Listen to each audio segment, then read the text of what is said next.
Hello, my dear friends. How are you doing? Hope you are having an amazing day and not having to deal with drama. Ready for new stories I have for you today? Let's go to the first one. And don't forget to listen to the end of the story, guys, to hear my insights. Enjoy the stories. And don't forget to like and subscribe. And of course, don't forget to leave a comment. For some background, I, 28 female, have been married to my husband, James, 31 male, for 2 years. And we've been together for 5. From the moment we got serious, we talked about wanting kids someday. James always seemed enthusiastic about the idea of starting a family, and while we weren't actively trying, we weren't preventing it either. When I found out I was pregnant last month, I was overjoyed. I imagined us sitting together, picking out baby names, decorating a nursery, and diving into this new chapter as a team. James seemed thrilled too, at least at first. He hugged me, kissed me, and said he couldn't wait to be a dad. I thought we were on the same page. Then he suggested that we hold off on telling anyone until Christmas. It'll be the perfect gift, he said. I thought it was a sweet idea. I love the idea of giving his family such exciting news during the holidays, surrounded by love and celebration. When Christmas Eve finally arrived, I was buzzing with excitement. James's family had gathered at his parents' house. His mom, dad, sister, Megan, 30 female, and a handful of extended relatives. The evening felt warm and festive, with the smell of holiday food in the air and laughter echoing through the house. After dinner, during the gift exchange, I stood up and announced, "We have one more gift to share with everyone. James and I are expecting." I expected cheers, hugs, maybe even happy tears. Instead, the room fell silent. There were a few awkward smiles, some half-hearted congratulations, and a strange tension that seemed to hang over everyone. Megan gave James a sharp, almost warning look. His mom's expression was hard to read. Her smile didn't reach her eyes, and she quickly busied herself with rearranging plates on the table. His dad just stared down at his food, avoiding eye contact altogether. They all mumbled congratulations and didn't bring up the pregnancy again. I felt the heat rise in my cheeks. This wasn't the reaction I'd envisioned. I tried to brush it off, thinking maybe I'd caught them off guard, but the rest of the evening was painfully awkward. On the drive home, I couldn't hold it in any longer. I turned to James and said, "What the hell was that? Why did your family act so weird when we announced the pregnancy?" He frowned and replied, "What are you talking about? They were happy for us. You're imagining things." I knew I wasn't. Their reactions weren't what you'd expect from a family thrilled about a new baby. I pressed him further, asking if there was something he wasn't telling me. But he shrugged it off, insisting I was making a big deal out of nothing. I didn't want to fight about it on Christmas Eve, so I let it go. But the unease lingered.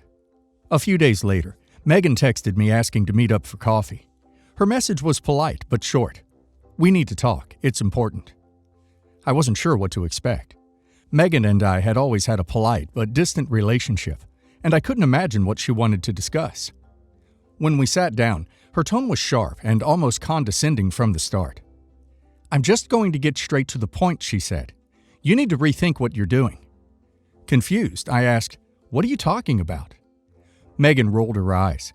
"This pregnancy. You need to end it. Don't ruin James's life by baby-trapping him." I stared at her in shock. "What are you even saying? James and I are married, and this baby was planned." She shook her head with a bitter laugh. "Planned? Sure. You might think you planned this, but you need to understand that James isn't yours. He's in love with someone else. He always has been." I felt like the air had been knocked out of me. "What are you talking about?" I managed to ask. Megan leaned in, her voice low and serious. "Laura, she's back, and she's pregnant too. James loves her. He never got over her. He's only with you because he felt trapped and didn't want to hurt you. But you need to face reality. Laura is the love of his life, not you." Laura. The name sent a chill down my spine. Laura was James's high school sweetheart. They had dated for years before she left town to pursue another relationship. James had always assured me that she was part of his past, and I believed him. Now, Megan was telling me she was back. And pregnant?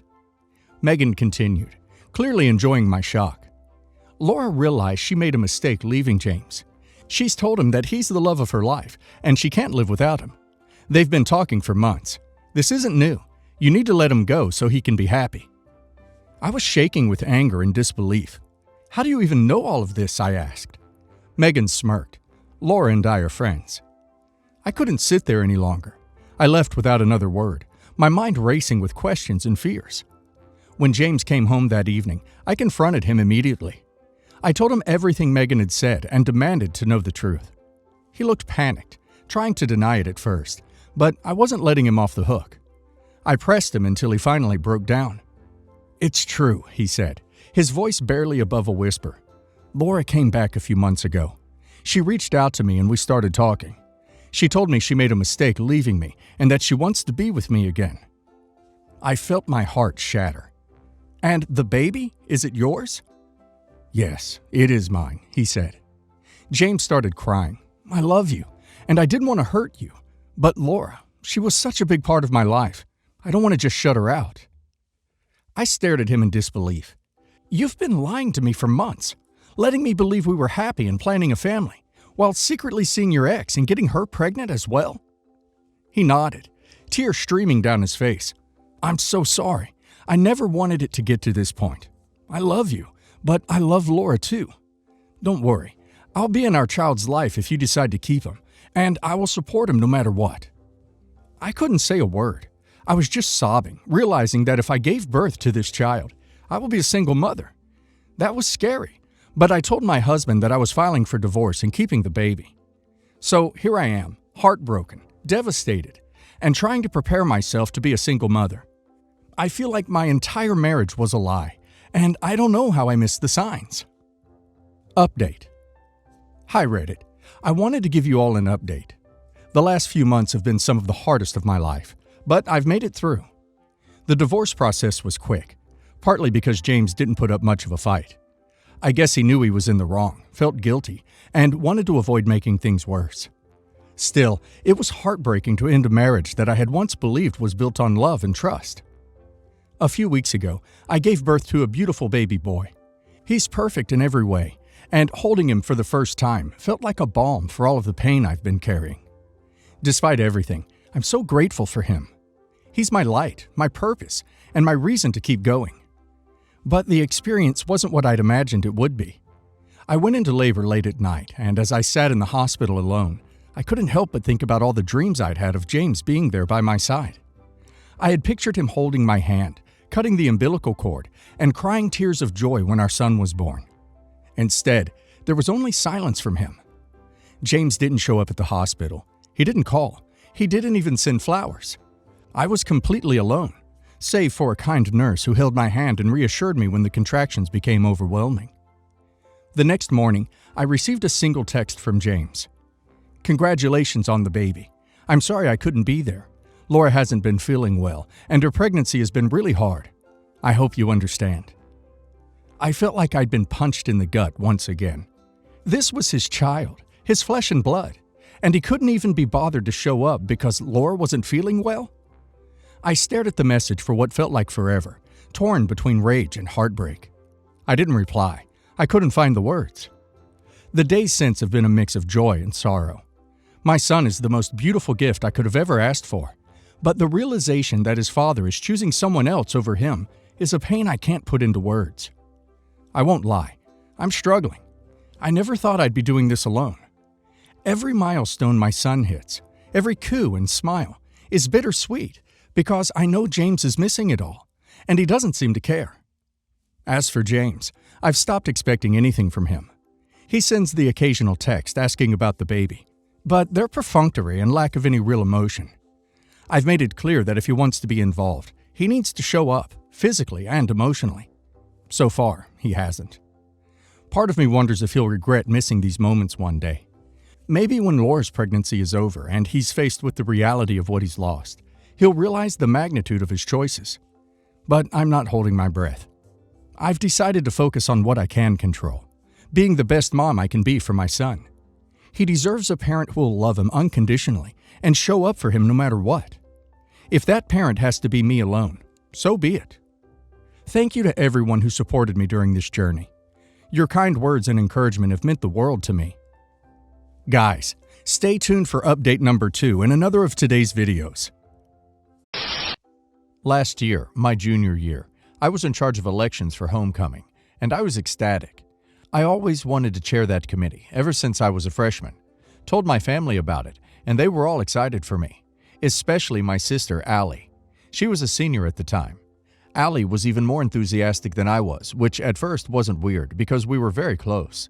Then she started saying things like, "You should make sure I win homecoming queen." I laughed it off, and that was pretty much it. The ballots came out and she wasn't chosen to be on court.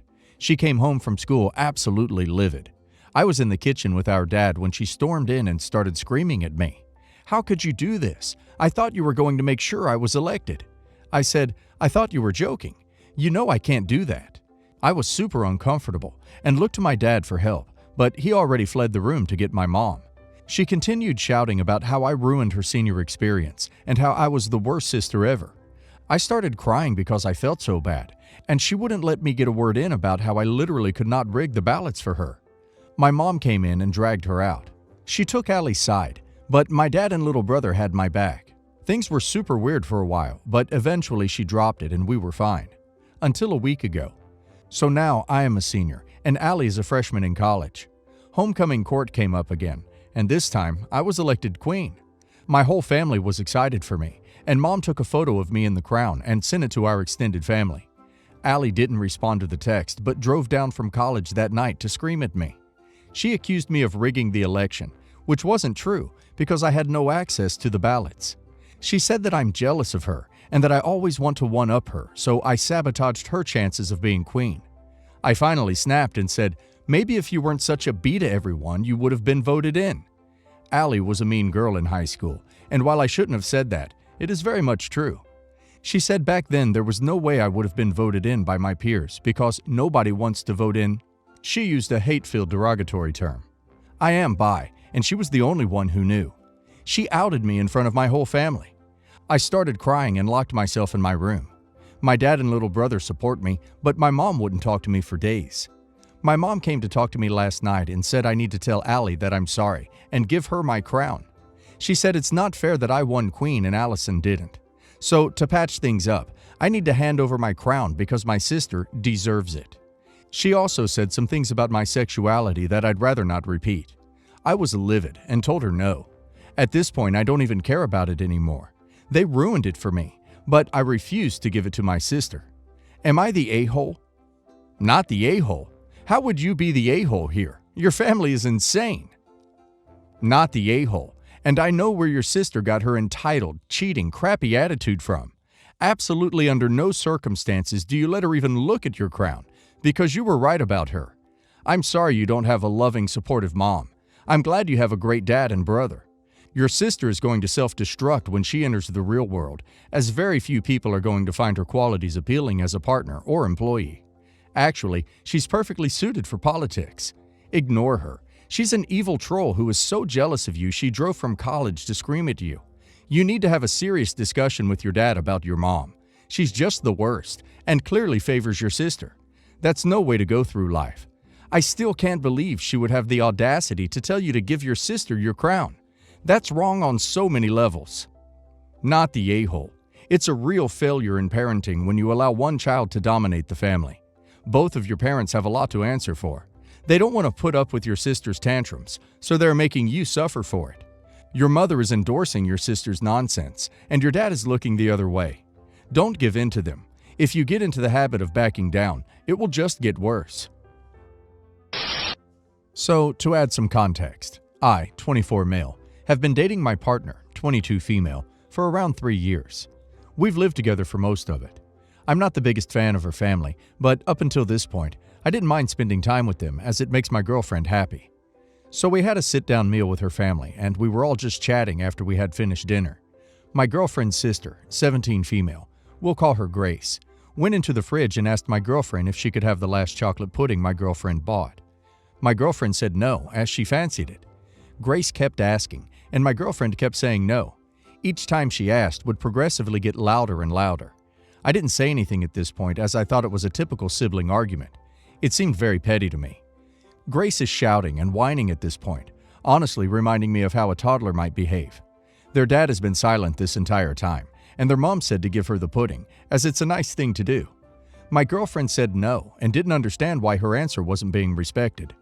Grace then brings up when she looked after my girlfriend when she was ill, and that because she was nice then, she should be nice now.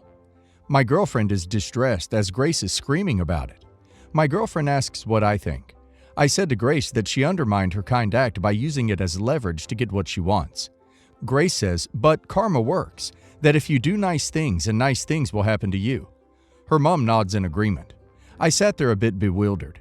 So, after being sick of hearing a teenager scream over a chocolate pudding, I said, that isn't karma. You're just being emotionally manipulative to get what you want. People that believe in karma don't demand nice things happen to them. As a bit of side context, I'm a philosophy graduate, and whenever I hear karma misinterpreted, it irks me a bit, as it's a beautiful piece of Indian philosophy, and the West has kinda crapped all over it. Grace loses her crap at me, screams I'ma see you next Tuesday, and she wishes my girlfriend never met me, then rushes out of the room. Her parents have said nothing. They both just say nothing. I sat there waiting for them to discipline their child, but nothing is said. So I just politely make my excuses and leave to my girlfriend's room. My girlfriend comes up and hugs me. My girlfriend opened up to me that she often feels that she is held to a different standard as she's the eldest. Her parents 100% blame me for the situation and are furious that I got involved. They expected me to apologize. I did not. I'm not really angry at Grace. She's still young, and I actually blame her parents for not disciplining her at all. It might be easy to blame the outsider, but the only person that will suffer in the future is Grace when she realizes that only family could put up with that. So, am I the a-hole for getting involved when asked, or was I just doing what partners do, which is defend them when they're distressed? Not the a-hole. This is a 17-year-old losing her stuff over a cup of pudding, like it's the last vial of insulin on Earth. Like, what the duck? How weren't her parents utterly humiliated by the display? And yes, bringing literal spirituality and karma into it like a weapon is no better than when evangelical fundamentalists do it. It is manipulative and over-pudding. Can the 17-year-old get out and walk down to the local bodega and go nuts in the Jell-O aisle, as pudding is the be-all end-all of existence? If Stu Pickles could do it at 4 a.m., she frankly owed your girlfriend a massive apology for humiliating her in front of you, and I'd never go over there again. Not the a-hole.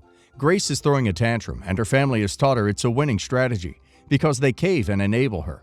It might help to start a slightly different tactic. Are you done throwing a tantrum? Are you ready to talk like a rational person? Not the a-hole. You got involved because your girlfriend asked for your support as she was being ganged up on by 3 people. Grace's behavior was appalling. It is unbelievable to me that a 17-year-old person hasn't developed the skill set necessary to hear and accept the word no. Everything you said was correct and in no way harsh, and Grace is in for a shock when she goes out into the world. This will be all her parents' fault. A little bit of backstory is needed for this one. I, 24 female, went to art school and freelanced for a while before I started working as a photographer for a modeling company. My boyfriend, 24 male, comes from a very well-off family and is a first-year associate at a good law firm. We've been dating for about 5 years now. We've always gotten along well, and he's always been sweet. His family have never liked me. Recently, I found out that my boyfriend told his family that we had broken up because they were pressuring him to marry a girl they'd set him up with. He'd been going out on dates with this girl without telling me, and when I found out and confronted him, he also confessed that they'd slept together. He claimed that he thought it was okay because he was 90% sure that I'd cheated on him with my roommate anyway. I haven't. The roommate concern is one he's had since we started dating, because he kissed me once when we were younger, not when I was dating boyfriend. After I found out he was cheating on me, he broke it off with the other girl and said that we could go to his family home and take a stand. My roommate said to break up with him, but he begged for another chance. So we visited his family. I was under the impression that we would tell them that it didn't matter if they thought I was good enough for him.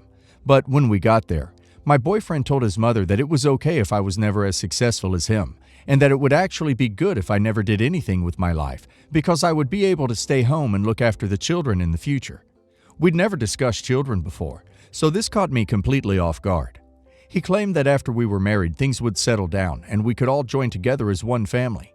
We've never discussed marriage either. His mother was angry and started to shout at him, saying that she'd already told him to break up with me and that she didn't want to hear what he had to say. She said that he would always be held back by me and that it would be better to marry someone in their social pool.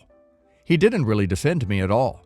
I told her that she was a manipulative, cold-hearted bee, and that I've been nothing but good to her son, and that he was lucky to still have me because he'd been a real D to me. My boyfriend was pissed at me. He says I embarrassed him and he's the laughingstock of the family. His words have always had a strong effect on me. I'm not sure if what I did was out of line, especially because his mother is older than me. I feel bad for blowing up at her in front of her family. It was incredibly disrespectful of me. But my friends say it was all completely valid. I'm still not sure. Am I the a-hole for blowing up at her? Quick edit. I dumped him. I just feel horrible about what I did to his mother. I really want to put yes, the a-hole, just because why were you still with him? You're not the a-hole in any way, except to yourself for keeping up with this idiot. Not the a-hole. He openly admitted to cheating on you to please his mother. Not just dates. He had S with his mother's choice of wife she finds suitable for him. If you for some unknown reason stay with him, this will never end. Your children won't be good enough. Your career won't be good enough. Your house won't be good enough. Cut your losses and tell him to go duck himself along with his mother and her ideal choice girl. Not the a-hole. You may not be in his social pool, but you're way too good for him. This man will never change. If you're thinking you'll spend the rest of your life with him, you've just seen what your future looks like. Something else you need to understand. What he said to his mother is how he truly feels about you. Believe that. Me, female 40, and my ex-husband have 50-50 custody of our daughters.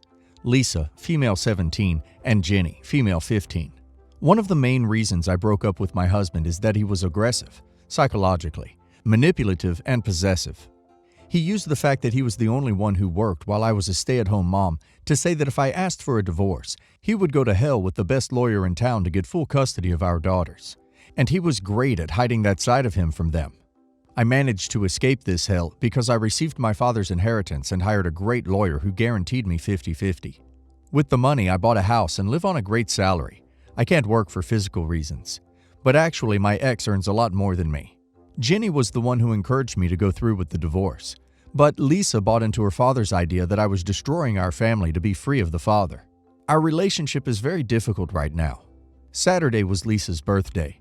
The deal was that her father would have the day and I would have the night. Mid-afternoon, Jenny came to the house. My ex-mother-in-law dropped her off here and said that Lisa would be home later. I ordered a cake, appetizers, and invited my family and her friends to the party. She knew about the party. Arrived at night. Around 6 p.m., Lisa called me saying her father invited her to go to a fancy restaurant in town and asked to reschedule the party with everyone for the following week. Keep in mind that 1. The party was at 6:30 p.m. 2. Everything was already bought. 3. It was Lisa who came up with the idea for the party. I was really upset because I would love to be able to take her to this restaurant, but it's too expensive and I can't afford it. I decided to keep the party going so there wouldn't be any food thrown away, and it was a lot of fun. We took pictures, cut cake, and even her friends laughed and continued to party. Lisa arrived around 11 p.m. and looked shocked that there was a party going on. She called me privately asking if I'd had a birthday party without her. I said yes, and she started to say that she asked to reschedule and that I embarrassed her by making her arrive at her own party at the end of it, and that I was being vindictive, and she only went to dinner with her father at the best restaurant in town. She couldn't deny such an opportunity. She is in silent treatment with me.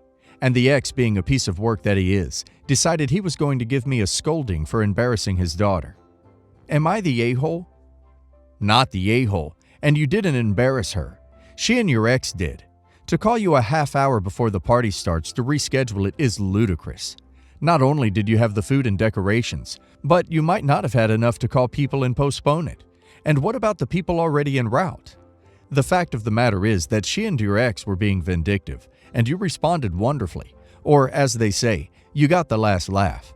And I suppose that when X called you, he didn't take responsibility for creating the problem in the first place. As for your daughter, you didn't make her arrive late to her own party. She and your ex did. So they created the problem to be vindictive. Didn't like your response to the problem, so they're mad at you. That's balls. Anyway, good for you for going ahead with the party. They took the low road and you took the high road. Bravo. Not the a-hole. Your daughter was being inconsiderate as hell. Reschedule a party 30 minutes before it starts? She needs to learn that the world doesn't revolve around her and stop playing into the conflict between you and her dad. If she approaches you about it, tell her that you had to put in a lot of time and effort into her party, and it hurt you a lot when she canceled 30 minutes prior. It was also too late to cancel, and you had spent money on food and cake and taken the time to invite all of these people. Her expecting you to just drop all of that is insane. Not the a-hole. Unfortunately, your daughter is a collateral damage of your manipulative husband, and you too. He will do anything to hurt you. That's why he took your daughter, last minute, to the fanciest restaurant in town. Good on you for being the bigger person. It would be extremely disrespectful to the guests to cancel the party. Plus, disrespectful for the planet, and so many people struggling to buy food to throw that food away. Your daughter needs to grow up. In the meantime, remember yourself. You didn't shame her. She and her dad took that upon themselves.